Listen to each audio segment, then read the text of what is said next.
for all the joys, for all the sorrows, for all the concerns, for those that have been shared, for those that are held in hearts and in minds. To all of these, we give our best intentions and our best energy, and we bless them, amen and a women. For our spiritual practice today, I want to share with you a poem that was shared through the Sisters of Mercy of the Americas. They're an interesting group. You don't always think about nuns sometimes as being progressive, or especially about being accepting and welcoming of LGBTQ persons. But this is a poem that they put on their website that my Aunt Marion shared with me, and I want to share it with you today. It's called God of the Rainbow. You embody all the colors of the world. You inspire us to appreciate the values expressed in the rainbow flag of the lesbian, gay, bisexual, transgender, and queer community. Each color of the flag represents value and spirit and love. Rainbow colors come together to make one light, the crown of universal consciousness. All-encompassing God, free us from rigid categories and lead us back beyond black and white thinking to experience the whole spectrum of life. God of the rainbow, your rainbow is a promise of support for all life on earth. In the rainbow spaces, we see the hidden connections, sexualities, genders, and races. Like the rainbow, may we embody all the colors of the world, and they include the closing of Amen. And so now we will take up our offertory, which goes to serve the good works of this church.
Spirit of life, come to me.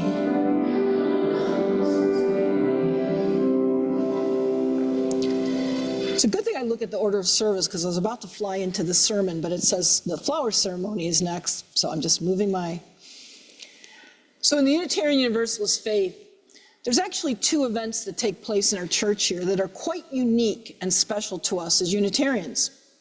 The first is when we sort of come back to church, because it is well known that Unitarians usually take the summers off.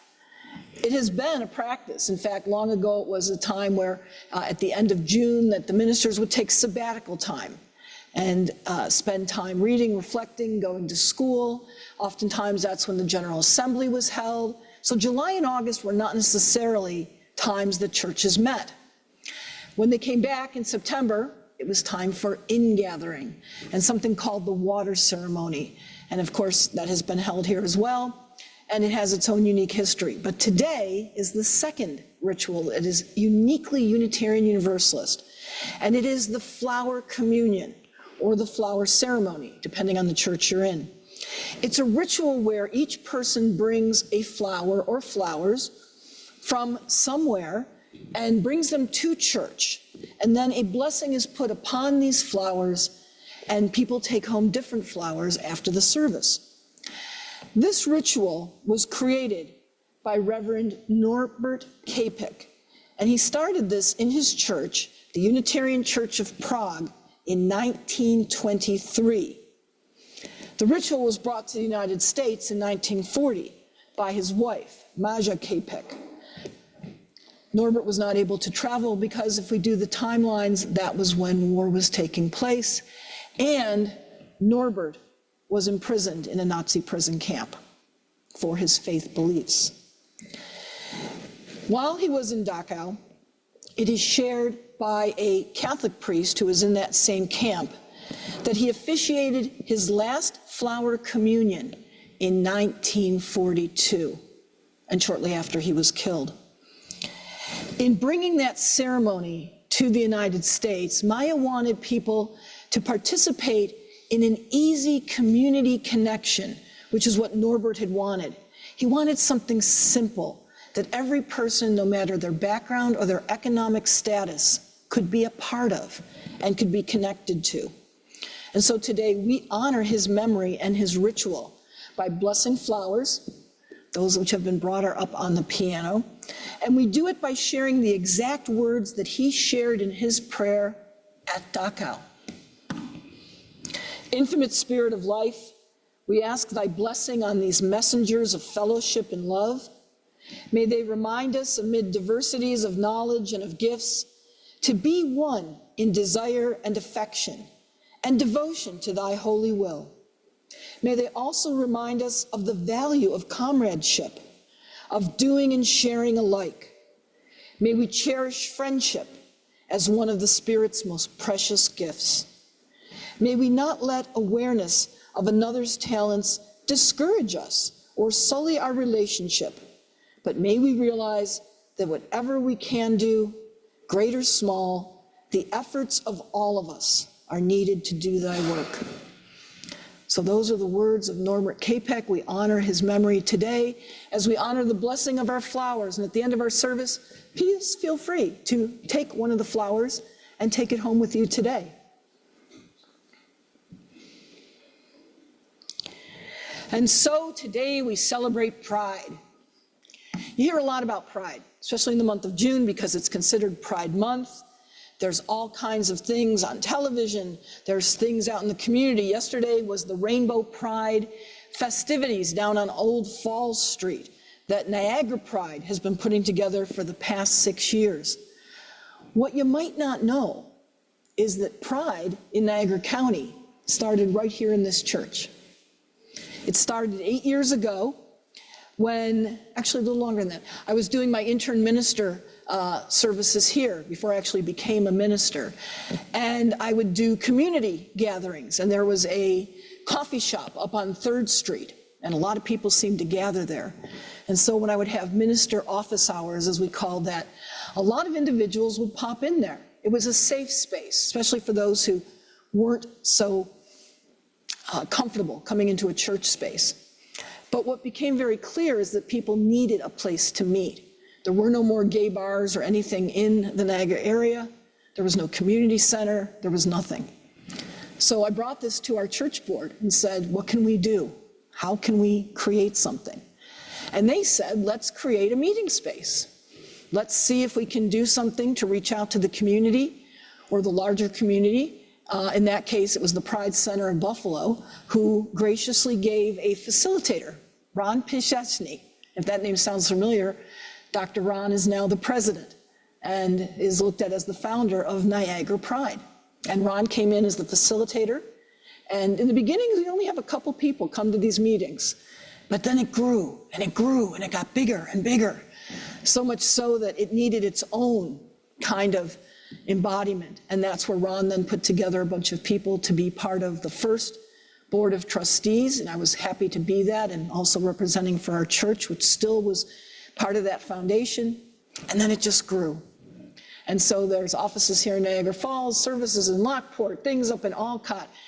It's just incredible how one little thought and one little outreach, which this church did, has created a greater community of connection that never existed before. And it took people saying yes. It took people realizing something. Kind of like the very first event, which took place at Stonewall in 1969. If you don't know the story, Stonewall Inn had always been a lesbian and gay bar. It was frequented a lot by individuals who were drag queens. The word they used back then was transvestites. The word is transgender. But it was a safe place for the most part, although the bar would be raided quite regularly. And what would happen is if a raid was coming in, the bartender would push a button, there was a light, and people would exit out different passageways if they could. If you were caught in the bar wearing less than 3 items that were considered part of what your biological sex was, you were arrested. Put in the old paddy wagon, and your name was put in the paper. And if you think about 1960s, the last thing you wanted was your name in the paper because you would lose your family, you would lose your job, you would lose your housing. So, in 1969, on June 28th, there was a group that was gathered at the Stonewall Inn because an icon, Judy Garland, had passed away. And so in this safe sanctuary, and gay bars of old, they were called that. They were sanctuaries, they were sacred spaces. On that night, while people were gathered and mourning, the police decided to raid it. And it is said that Marsha P. Johnson, a drag queen, threw the first shoe.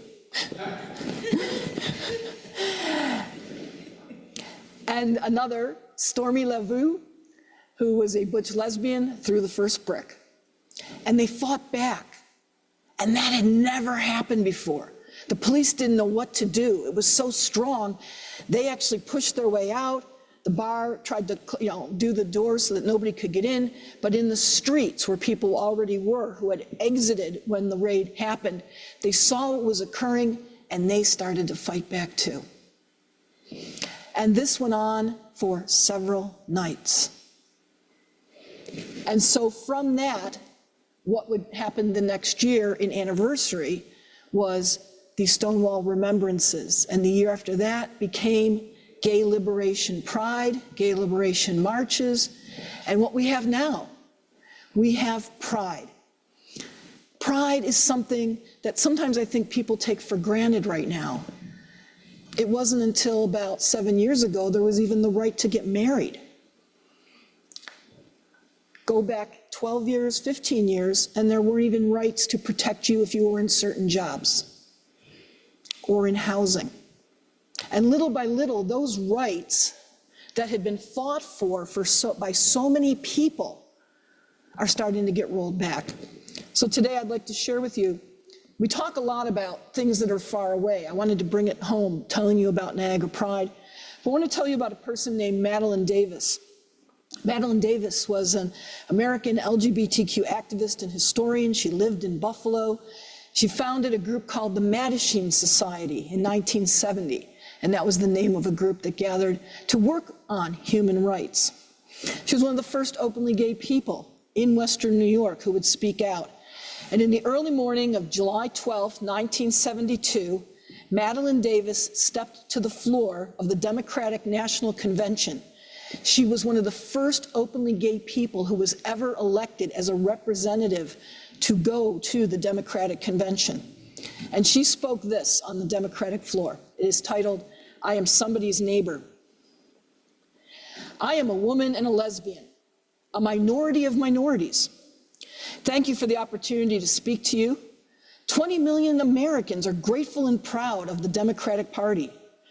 We are the minority of minorities. We belong to every race and creed, both sexes, every economic and social level, every nationality and religion. We live in large cities and small towns, but we are the untouchables in American society. We have suffered from oppression, from being totally ignored or ridiculed, to having our heads smashed and our blood spilled in the streets. Now we are coming out of our closets and onto the convention floor to tell you, the delegates, and to tell all gay people throughout America that we are here to put an end to our fears that people will know us for who we are, that they will shun and revile us, fire us from our jobs, reject us from our families, evict us from our homes, beat us and jail us. For what? Because we have chosen to love each other. I'm asking that you vote yes for the inclusion of this minority report into the Democratic platform for two reasons.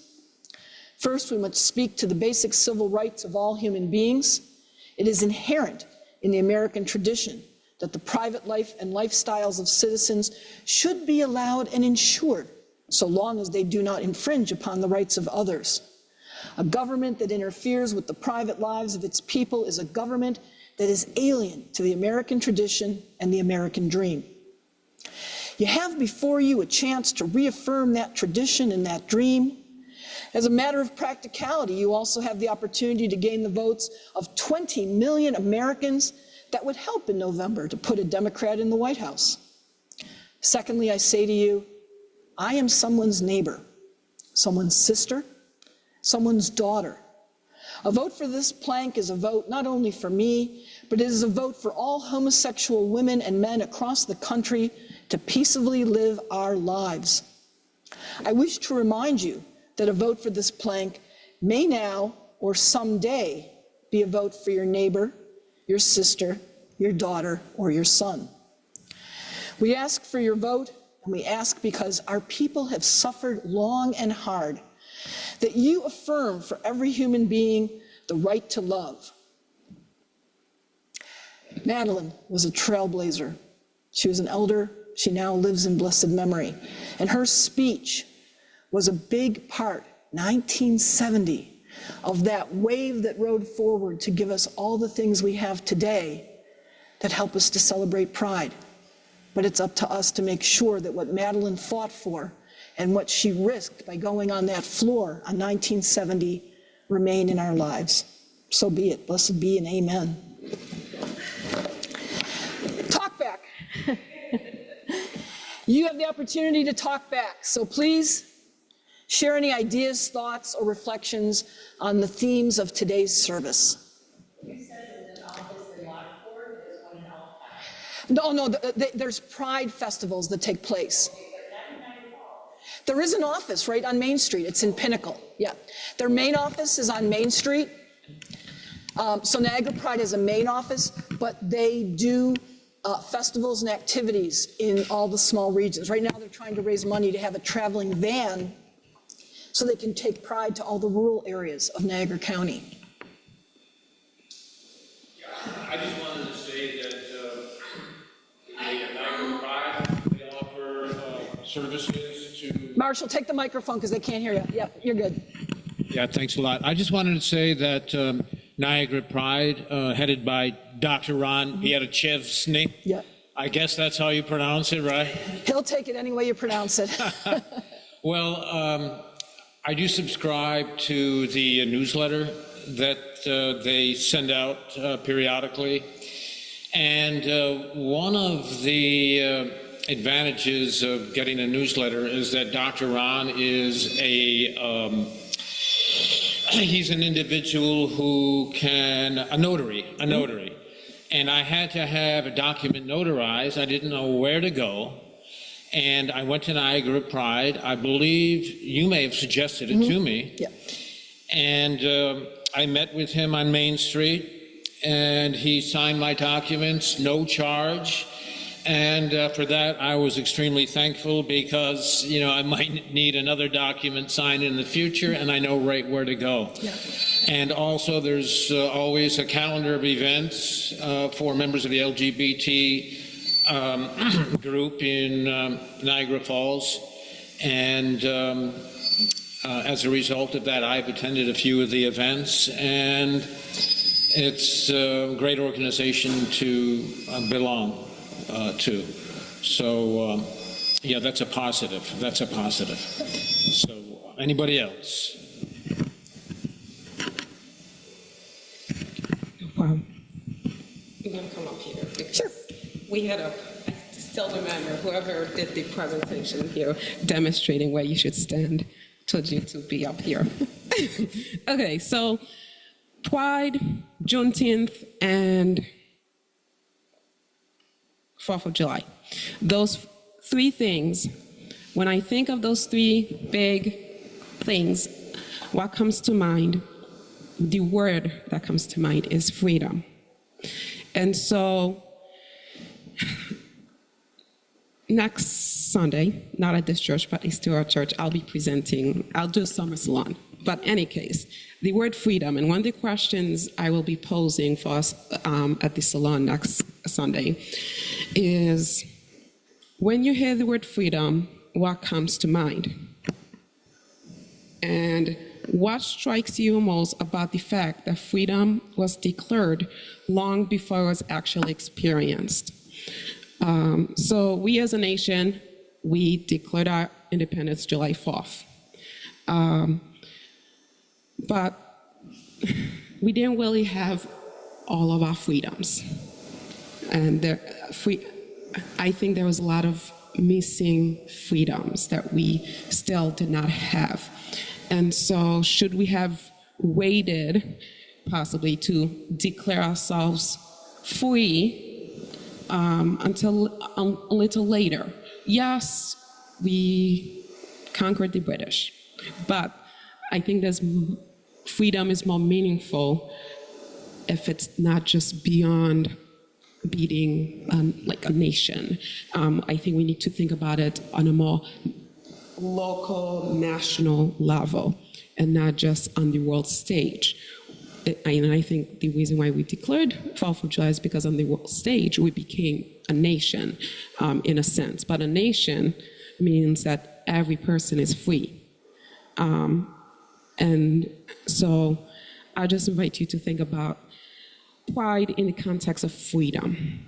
And as you celebrate 4th of July, can we honestly say, those of us who identify outside of what a lot of people consider the norm, we're very free. And so I have a lot of mixed feelings about 4th of July as an immigrant, just because Black people in America wasn't free when we declared our nation free from British rule. So as we celebrate 4th of July, think about the word freedom. What does it mean to you? How does it impact those in your life and the life of people that you know of? Are we truly free? And when can we consider ourselves free and have gained true freedom, I guess, is what I think of. Because I think pride is something that I don't think we've achieved freedom truly in order to truly embrace pride, I guess. There's still a lot of barriers for those of us, for every one of us who support pride. And so just think about freedom. It's a very, very, very powerful word. And I think it's a word that we take for granted, especially if you're a minority, I'm making an assumption that we all are very, what is that word I'm looking for? I think we probably realize that freedom is it's different from what maybe our white nation thinks of freedom, okay? Because we do have a Supreme Court that is defining, putting out rulings that is redefining freedom. So think about the word freedom as we celebrate Pride and 4th of July and Juneteenth every year. Thank you.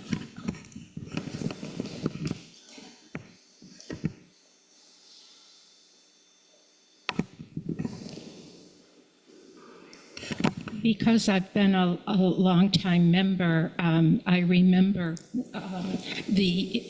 and I'm happy to be reminded of the beginnings of Pride. And for those of you who weren't here, I also wanted to point out that a primary reason why all of this happened is due to your leadership, Susan, and it really was. And I modestly, of course, left that out, but you've made a real difference, and our church was happy to support you in that effort. Thank you.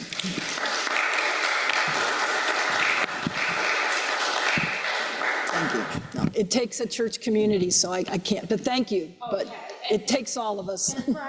Since I've got the microphone, I just wanted to say also, not taking anything away from your contributions, you're bringing this talented, we see again, longtime member. We've been hearing your wonderful musical presentations since how? Yeah. Okay. Yeah. He was 10 when he started playing. I am going to get to say, oh, you know what? I knew him when he was young, and that. So besides enjoying it here, I just wanted to say, wow. And one of my favorite songs, how did you know? Summertime. So, yes, okay. Yeah. I have a friend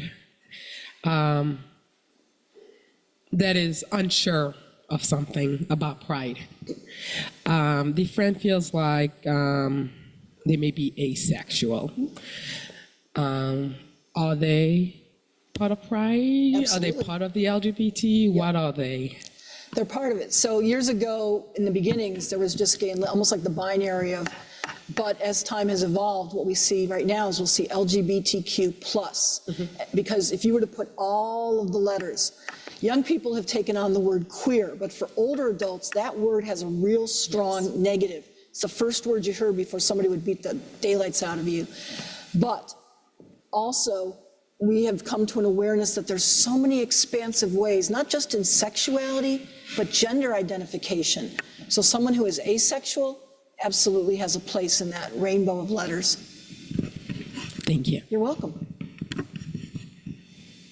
Anybody else? It's our longest service we've ever had. It is. We're a little over. That's okay. But I'll add one more thing. I was going to tell you about this. Eva Longoria has been doing a series for CNN about, right now she's doing France. She's traveling around France. It's supposedly about food, but it's really about culture.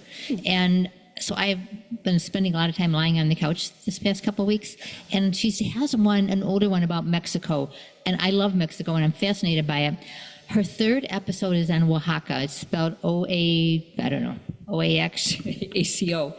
and about this Muxtal people. And we had learned from John Snodgrass about, in the Native American culture, people who are gay are two spirits. They're like a little bit better than everybody else. They're like everything put together. In Oaxaca, they have the same thing. I was fascinated. I don't know if you already know this, but you would love watching it. And they're dressed in beautiful dresses. They appear to be women, but they're gay men who do special things in the community. And I just loved it. And I had no idea, because it's so nice that there are cultures where people who are gay or whatever of the spectrum are honored and revered, and it's too bad we don't have that in this country.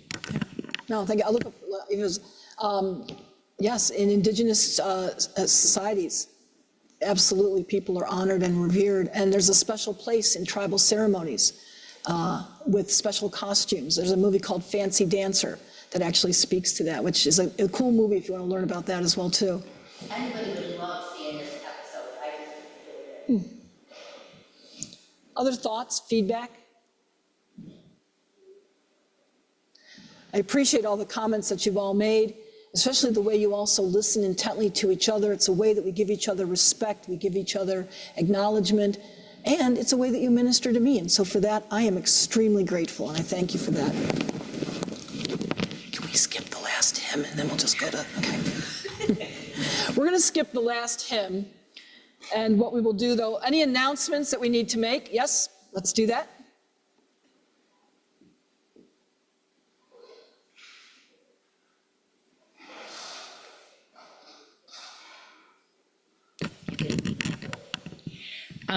If you've been reading the announcements that have been coming through, you should have seen the one about the dinner at LaSalle Yacht Club.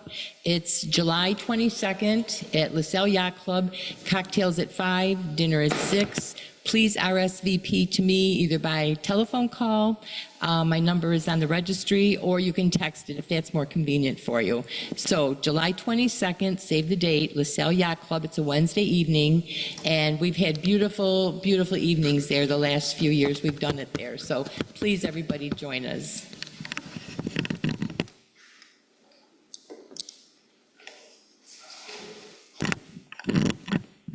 Okay, very quickly, just want to let you know that I cannot do July 19th summer salon, so I did cross off me on that line in case it wasn't clear. So it's open again if someone wants to do it, okay?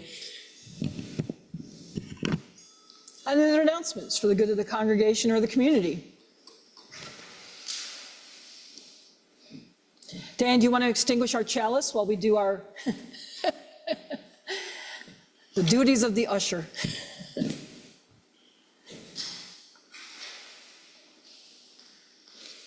So let's read together our chalice extinguishing words. We extinguish this chalice, but not the light of truth, the warmth of community, or the fire of commitment.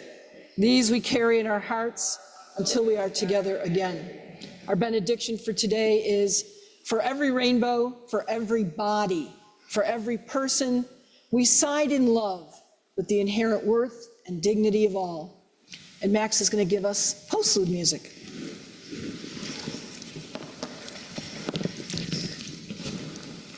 Hopefully some of you will know this one too. It's a Dolly Parton song. I figured I should just finish with this because it's summer and it's happy and it's pride.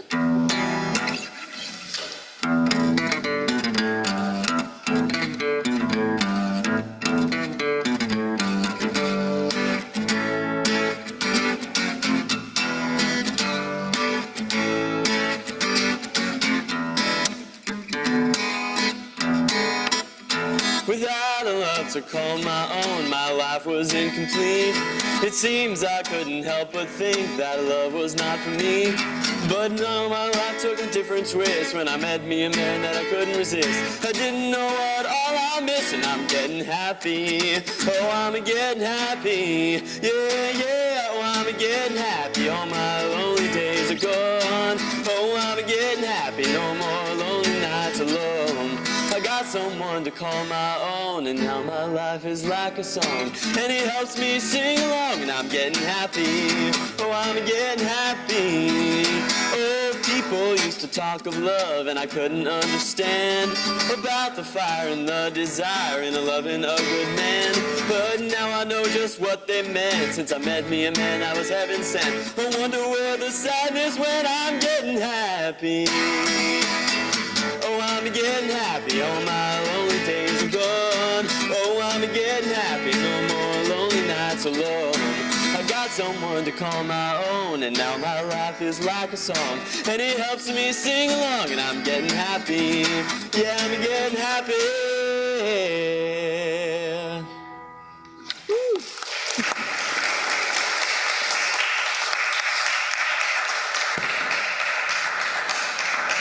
Thank you, Max. Thank you, Patty. Teresa, thank you for the tech, Bill. And please join downstairs for potluck refreshments and fellowship. Have a great day.